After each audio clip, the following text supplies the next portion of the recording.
It started the morning I found a pacifier on the passenger seat of her car. Not ours. Ours had tiny blue stars. This one was pink with a tiny elephant printed on the rubber. And we didn't have a baby. She said it belonged to her coworker's kid. She rode with me yesterday, remember? I told you I dropped her off after work. She said it with such ease, so casually, her eyes never flinching. But I never forgot a single thing she told me. And she never said a damn word about anyone riding with her. I didn't argue. I just nodded and kept my eyes on her for the next few days. That's when things started slipping through the cracks. Her purse was suddenly heavier. She didn't leave it in the kitchen anymore like she used to. She carried it everywhere, even to the bathroom. I tried to convince myself it was nothing, that I was being paranoid. That maybe, just maybe, there was a coworker with a baby and she just forgot to tell me. Maybe the long showers, the sudden gym membership, the business trip that popped up out of nowhere, maybe those had innocent explanations too. But curiosity has a smell. And once it's in your lungs, it doesn't go away. So I did something I never thought I'd do. I went through her phone. I knew her passcode. She changed it 2 weeks ago, but I caught her typing it in once while she thought I wasn't looking. That was all I needed. One moment of carelessness. What I found didn't break my heart, it sliced through it like a rusted blade. Not messages. Not photos. Something much worse. A voice recording. She hadn't meant to save it. It must have recorded by accident. I pressed play, expecting static. Instead, I heard her laughing. Gasping. Saying things I won't repeat, not because they were dirty, but because they were cruel. There was a man's voice, low and rough, calling her my girl. At the end of it, she whispered, "He has no idea. Poor thing still thinks I'm at the hotel." I sat there in the dark, phone in my hand, not moving. Just letting that moment soak in like poison into cloth. I didn't throw the phone. I didn't cry. I didn't even breathe for a while. I just stared at the black screen until my reflection in it stopped looking like me. She came home an hour later.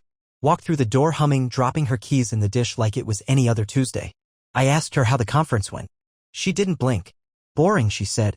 "Panel on financial restructuring. You would have hated it." She even pulled out a folder with printed notes. She had props. She had a whole performance prepared. I asked her if she loved me. She looked at me, eyes narrowing for just a second, then smiled. "Of course I do. What kind of question is that?" And then she kissed me. Light, quick, harmless. And I kissed her back. But in that kiss I buried something. Something I knew I'd have to dig up soon. I didn't confront her that night. I waited. Because something told me deep in my bones that the lie wasn't over. Something much darker was coming. And I was going to let her walk right into it. I just needed to be ready. I waited 2 weeks. Not out of fear. Out of strategy. I wanted to see how deep the rot went. If you pull a weed too early, you leave the root behind. I needed the whole damn root. During those 2 weeks, I became a version of myself I didn't recognize, and she didn't either. I smiled more. Took her out to dinner. Surprised her with coffee at work. I even booked us a weekend away, something she'd been begging me to do for months. I let her think I was healing, letting go of whatever suspicion had crawled under my skin that day with the pacifier. She relaxed. Let her guard down. And when people let their guard down, they stop cleaning up their messes. That's how I found the second phone. She hid it in the lining of her gym bag. Slid behind a false zippered seam near the bottom. I only found it because I offered to help carry her stuff to the car and she nearly jumped out of her skin. Said she had personal things in there. My curiosity flared. That night, when she was in the shower, I took the bag into the garage and dissected it like a bomb. The phone was a cheap burner. No fingerprint unlock, no passcode. She wasn't worried about me finding it because she thought she was smarter than me. I turned it on. It buzzed immediately. 17 unread messages. All from the same number. No name, just the initial D. I read them. Every single one. They weren't about love, or passion, or even longing. They were logistics. Cold, calculated planning. Still on for the clinic Thursday? Make sure he doesn't see the papers. I need the birth cert signed before next month. Clinic. Papers. Birth certificate. My blood ran cold. Because she'd never told me she was pregnant. I sat on the cold garage floor, that little plastic phone heavy as lead in my hands, and for the first time in years I felt truly lost. Like I was looking at my life through someone else's eyes. This wasn't betrayal. This was something worse. Something surgical. She was cutting me out of her future like I was a tumor. I confronted her the next morning. Not with rage. With silence. I set the phone on the kitchen counter while she was pouring her coffee. She froze. Her hand trembled just slightly, enough to spill a drop on the white marble. "Where did you get that?" she asked. "You left it in your gym bag," I said. "I don't know what that is," she tried. That was her first lie. I've never seen that before. Second lie. "You're spying on me now?" Third. But by then it wasn't even a game. It was sport. I didn't raise my voice. I didn't accuse her. I just asked one question. Whose child is it? Her jaw locked. Her eyes darted to the door like she wanted to run. Then she did the thing I wasn't prepared for. She laughed. I didn't even think you'd notice, she said. That's how far gone you are. You think this is about you. I stood there. Still. Silent. She took a sip of her coffee like we were talking about the weather. You don't ask questions. You don't see anything. You never did. You're just a placeholder. Those words? They didn't cut. They caved something in. She left the room like the conversation was over. But it wasn't. Because that weekend away I'd booked? We were still going. She thought I was an idiot. A doormat. A placeholder. But I had something she didn't. I had a plan. She was all smiles when we hit the road. That fake kind of smile people wear when they think they've already won. She had a duffel bag packed, sunglasses on, sipping from a travel mug like she was headed to a damn spa retreat. And maybe in her mind she was. Because I had said nothing else after our kitchen confrontation. Nothing about the phone. Nothing about the child. Nothing about the man she'd been whispering to behind my back. I gave her silence, and silence was her favorite mirror. She saw what she wanted to see in it, weakness. The drive took 4 hours. We had the same playlist we always did, old songs from when we were dating, stuff that used to mean something. I let her sing along. Let her tap my knee like we were still in love. And the whole time I thought about that pacifier. That recording. The messages. I thought about D. We pulled up to the rental house around dusk. Secluded, near the lake. Beautiful, even peaceful if you didn't know the truth, poisoning every inch of it. She unpacked while I lit the fire pit. We had steaks in the cooler, wine chilling. Everything perfect. She toasted to fresh starts. Fresh starts. I didn't even clink my glass. Just stared into hers. That night, after we ate, she got cozy on the couch, feet on my lap, scrolling through her phone like she hadn't spat venom into my life 3 days earlier. Like everything was fine now that I wasn't yelling. But I wasn't silent because I'd forgiven her. I was silent because I needed one more confirmation. And I got it. Her phone buzzed. Once. Then again. She laughed softly. The kind of laugh you give a secret. I asked who it was. She didn't look up. Just a friend. What kind of friend? I asked. Don't be weird. It's no one. Like D. The words dropped like a hammer between us. Her head jerked up so fast I could see the mask slipping right off her face. She opened her mouth, but nothing came out. I know about the clinic. The papers. The child that isn't mine. She blinked. Then, and I will never forget this, she said, you weren't supposed to find out. Not sorry. Not confused. Not scared. Just annoyed. You think I'd raise another man's kid? I asked. You already were, she said. There was no apology. No shame. She looked at me like I was the idiot for ever loving her. I stood up. She followed, pacing behind me. You don't have the guts to leave, she said. You need me. You don't know how to be alone. You'd sign anything I put in front of you just to keep pretending we're still okay. And that's when I showed her the envelope. Thick, heavy, everything inside. Copies of the messages. The voice recording. A timeline of her absences. A statement from a PI I'd hired the week after finding the second phone. And a letter from my lawyer. I don't need to pretend anymore, I said. She grabbed the envelope, tore through it, her face slowly crumpling as the truth sunk in. This wasn't a bluff. You're insane, she said. No, I said. I'm free. And then I told her I wouldn't be signing anything. Not a birth certificate. Not a lie. Not a life that wasn't mine. She threw the envelope across the room. Screamed something I didn't catch. I walked outside and left the door open behind me. The air outside felt like fire on my skin. She followed me to the porch. What do you think you're going to do now? She asked. I turned. Start over, I said. Without you. She didn't sleep that night. I could hear her pacing the wooden floors of the lake house, barefoot, every creak echoing through the walls like a warning shot. Occasionally she'd mutter to herself, low, fast, furious. I stayed in the guest room, door locked, staring at the ceiling. Not because I was afraid of her. No. It was worse than fear. It was disgust. She had made me doubt my own instincts for months, twisting my thoughts until up felt like down. And now that her performance had crumbled, she had no more cards to play, only tantrums. At 5:47 a.m. I got out of bed and walked down to the dock. Mist clung low over the lake, quiet and still. I didn't bring my phone. I didn't need it. The only thing I needed was space to breathe. 20 minutes later, she found me. She had sunglasses on even though the sun hadn't fully risen, and a mug of coffee in her hand she wasn't drinking from. You're just gonna leave? She asked.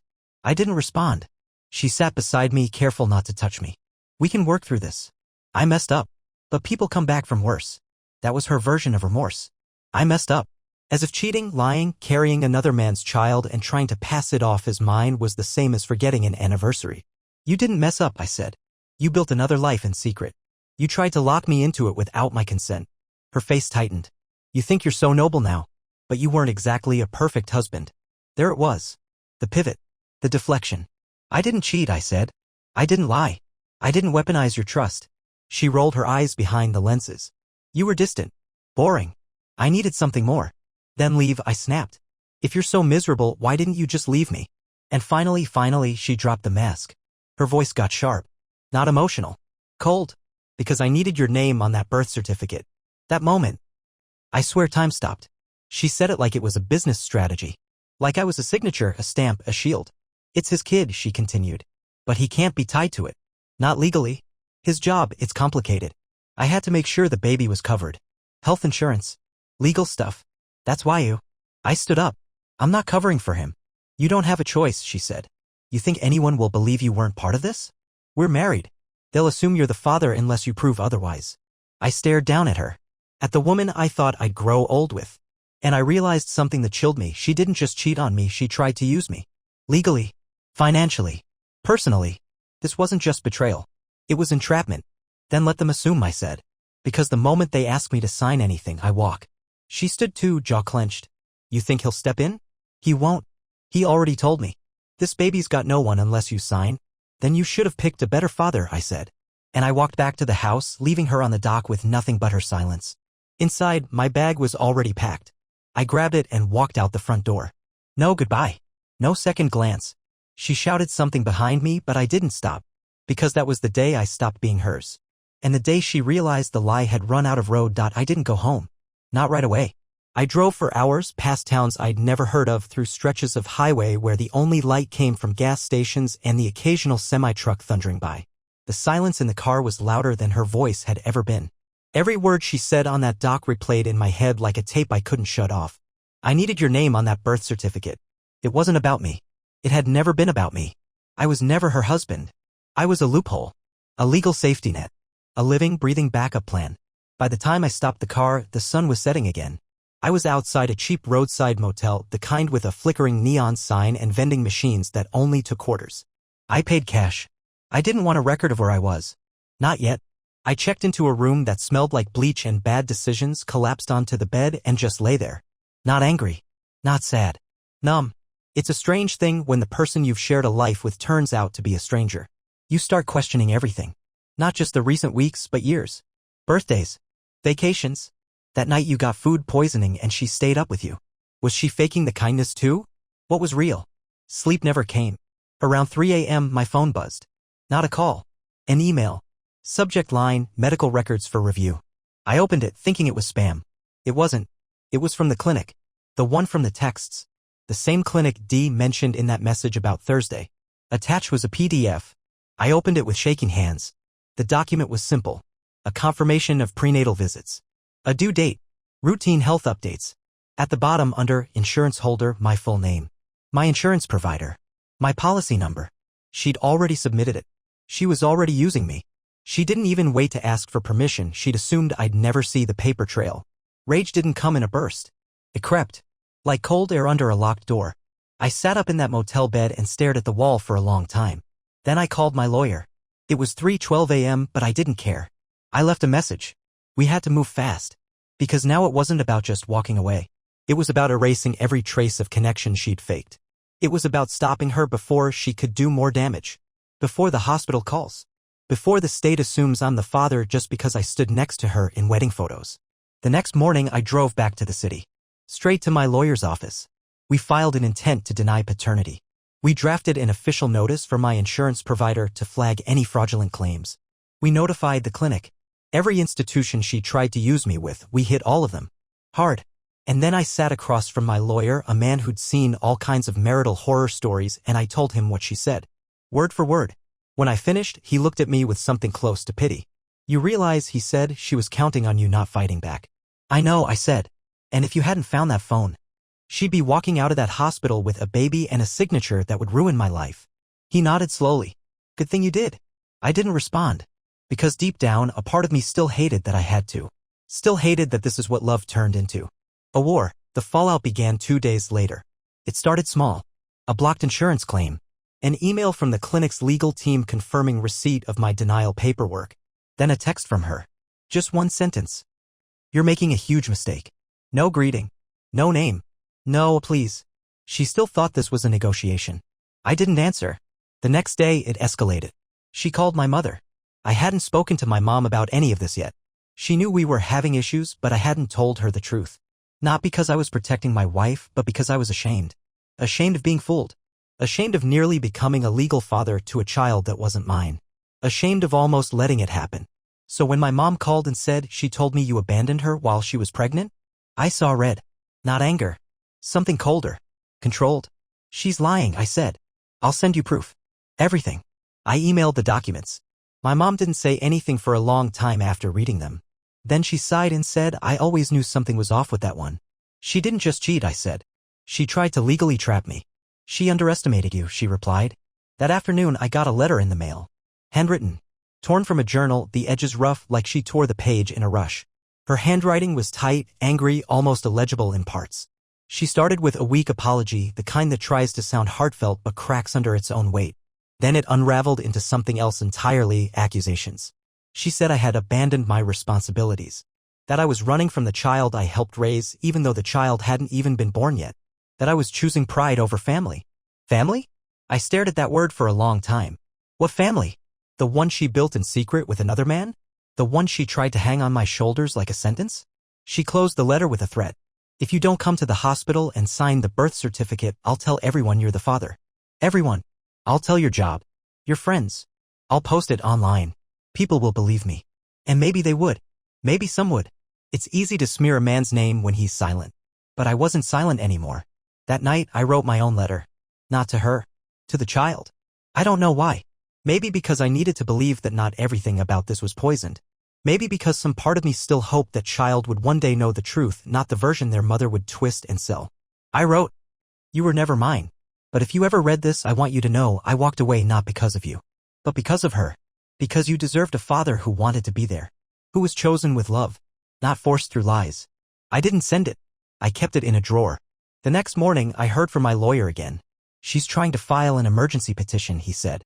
She's saying the child is yours. Trying to force temporary legal responsibility until a paternity test is done. She doesn't even know if the kid's been born yet, I said. She's preparing for it. That's when we filed our final move. A court order. Preemptive denial of paternity. We couldn't stop the child from being born, but we could make damn sure my name didn't end up anywhere near a document that would bind me to a lie for the rest of my life. The hearing was set for 3 weeks later. That gave her just enough time to make one last move. One last betrayal I didn't see coming. She waited until the day before the hearing. I got the call at 9:02 a.m. Unknown number. I let it go to voicemail, but the message that came through nearly made me drop my phone. It was from the hospital. She was in labor. They needed me to confirm my information, insurance, emergency contact, and most of all, acknowledgement of paternity. She had named me. She had done it. Despite everything. Despite the confrontation at the lake house, the documents, the lawyer, the legal filings, she went ahead and told the hospital I was the father. She filled out paperwork and signed my name where it didn't belong. She forged consent, attached my insurance, and told them to prepare for a signature that I never gave. I drove straight to the hospital, documents in hand. Walked past reception like I was made of ice, through corridors that smelled like bleach and despair. The woman at the nurse's station smiled and said, "Congratulations." I didn't even answer. I handed over my file, denial of paternity, fraud notice, insurance correspondence, the works. I made sure they saw every page. "Where is she?" I asked. "She's in recovery. The baby was born this morning. She listed you as a..." She lied, I said. "I'm not the father. And I never consented to this." The nurse's smile faded. She called a supervisor. Papers were copied. Phone calls made. And I stood there waiting while the weight of the moment crushed down on me like a mountain. They told me I had no legal obligation. That I was free to go. But I didn't leave. Not yet. I asked to see her. Not the baby, her. They brought me to a small private room. She was in a hospital bed, pale, tired, hooked up to machines. She looked like she'd been through war. Maybe she had her own private battle to bend the truth until it snapped. When she saw me, her eyes widened. For a second, I saw something I hadn't seen in months. Fear. "You came," she said. "You used my name," I replied. "You forged my signature." "I needed someone," she said, voice cracking. "I didn't think you'd actually go through with all that legal crap. I thought, once you saw the baby, you'd change your mind." I didn't ask her if the child looked like me. I didn't need to. I already knew. You were wrong, I said. She reached for me, slow and shaky. Please. Just hold her. Once you see her. I'm not here for her, I cut in. And I'm not signing a damn thing. You think you can just walk away from this? I stared at her. Watch me. I turned around. Took 2 steps. Then she said something that stopped me cold. He's not going to be there. The real father. He disappeared. Blocked me. Changed his number. He doesn't want her either. I stood still. Not because I cared, but because it confirmed everything. This child was born from a lie, and now even the man she'd betrayed me for had vanished into smoke. She was alone. And she tried to drag me down into that pit with her. I didn't say another word. I walked out of the hospital room, past the nurse who tried to get me to just see the baby, past the forms on the clipboard waiting for my signature.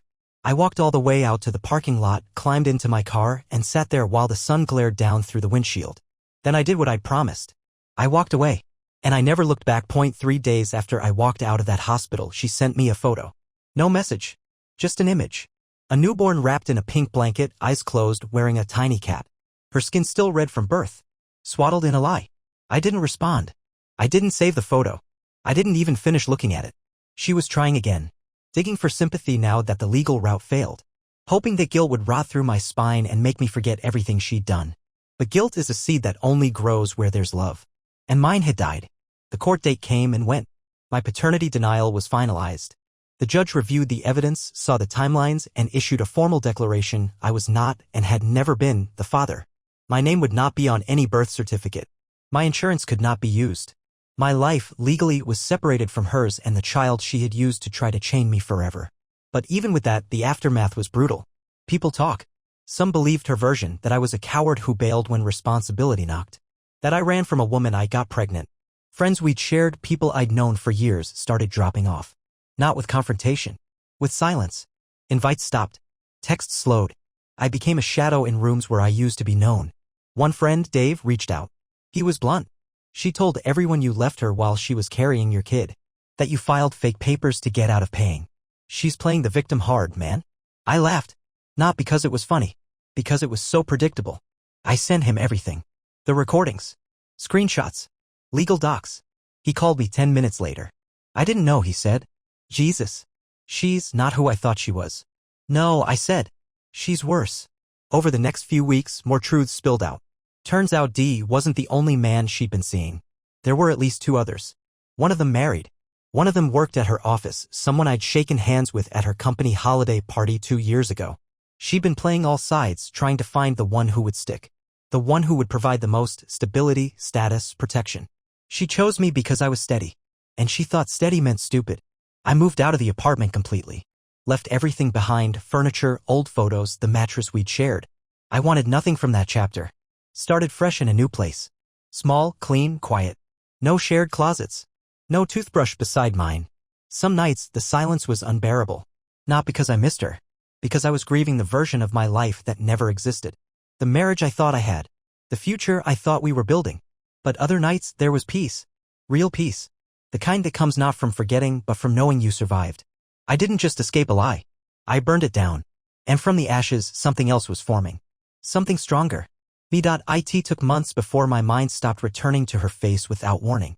Not her real face, not the one I saw in the hospital bed, pale and cornered and bitter, but the mask she wore before everything cracked. The smile that once made me believe I was safe. The way she used to say my name when she wanted something, soft and sweet and just the right amount of helpless. The performance. I kept catching glimpses of that mask in my memories. At first, it twisted the knife. Later, it just made me sick. Therapy helped. I won't lie and say I was strong enough to do it all alone. I walked into a therapist's office one rainy morning and unloaded the whole story. Every twisted corner. Every betrayal. Every quiet moment where I doubted my own sanity. She didn't flinch. Just nodded. Took notes. You didn't just lose a partner, she said. You lost your reality. That hit me like a punch. Because that's exactly what it felt like. Not heartbreak. Not even betrayal. It felt like I'd woken up in a world I didn't recognize, where all the rules had been rewritten by someone I used to trust with my life. I started rebuilding. Not with rage, that part had burned out, but with clarity. I switched jobs. Smaller firm, less pressure. I needed air. I needed a place where I wasn't always looking over my shoulder, wondering which coworker she'd already poisoned with her story. I stopped explaining myself. If people wanted to know the truth, they'd ask. If they didn't, they weren't worth the breath. Then one night, about 9 months after the hospital, I ran into someone I hadn't seen in a long time. Her sister. We hadn't spoken since the separation. She was always the quiet one at family events, kind eyes, too polite to ever take sides, or so I thought. She saw me at a bookstore, of all places. I was standing in the psychology section, thumbing through a book about narcissistic personality disorders. The irony wasn't lost on me. She came up behind me, cleared her throat, and said, "She told everyone you walked out on your kid." I turned slowly. No anger. Just exhaustion. "She lied," I said. "I know," she replied. I blinked. "She showed up at my place a few weeks ago," she continued. Crying. Said she needed help. Told me the baby's father wouldn't talk to her. That you were never coming back. She was spinning so fast I couldn't even follow half of it. But then she slipped up. What did she say? She mentioned a DNA test. One she had to hide from you. She said it proved something she didn't want you to see. My jaw tightened. She'd known the baby wasn't mine before the delivery. She knew. And she still tried to trap me. She said your name like it was some switch, her sister added. Like saying he's so dramatic would excuse everything. But I remembered you. I remembered how quiet you were. How patient. I didn't know what to say. She looked at me for a long moment. "She's not well," she finally said. And the worst part is, I don't think she ever was. We stood there for a moment, between bookshelves, surrounded by titles about healing and self-help, and all I could think was, maybe this was the beginning of the end. Not the end of the story. The end of her shadow in my life. I didn't ask about the baby. I didn't want to know. Because whatever child she brought into the world deserved better than the mess she made. And I had already made my choice. When they asked for my signature, I walked away. I still would. Every time. It's been a year. 12 full months since that hospital visit. Since I stood at the edge of a choice and turned around. Since I said no to the life she tried to pin on me like a crime I didn't commit. I haven't seen her since. Haven't heard her voice. The messages stopped months ago. The letters stopped sooner. At some point, even she must have realized I was no longer reachable, not just by phone, but in spirit. There was nothing left of me she could reach. I heard through a mutual acquaintance that she moved. Out of the city. Possibly in with her parents. Her job let her go, quietly, not for what she did to me, but for a different mess she caused there. Patterns repeat when people never face consequences. She'll find another story to tell, another man to believe it, and she'll start the cycle again. But I'm not part of that story anymore. I've changed. I still carry some of it, of course. Scars don't vanish, they just stop bleeding. But I don't flinch at pink pacifiers in grocery store aisles anymore. I don't wake up wondering if I missed a sign or overlooked some obvious clue. I know now that sometimes people don't hide who they are, they just wait until they think you can't leave. And I did. I walked away. There's strength in that. People still ask, sometimes. Not about her. About why I stayed so long. About how I didn't see it sooner. About whether I regret loving her in the first place. And here's what I say, now the only real thing I learned from all of this. You can love someone and still have to leave them. You can build a life with a lie and still find truth on the other side. And when someone cheats, lies, manipulates, and uses you like a tool, they don't break you. Not unless you let them. She cheated and gave birth to a child that clearly wasn't mine. When they asked for my signature, I walked away. I didn't burn the house down. I didn't scream or throw things or beg her to come clean. I just walked away. Because walking away sometimes is the most violent truth you can give.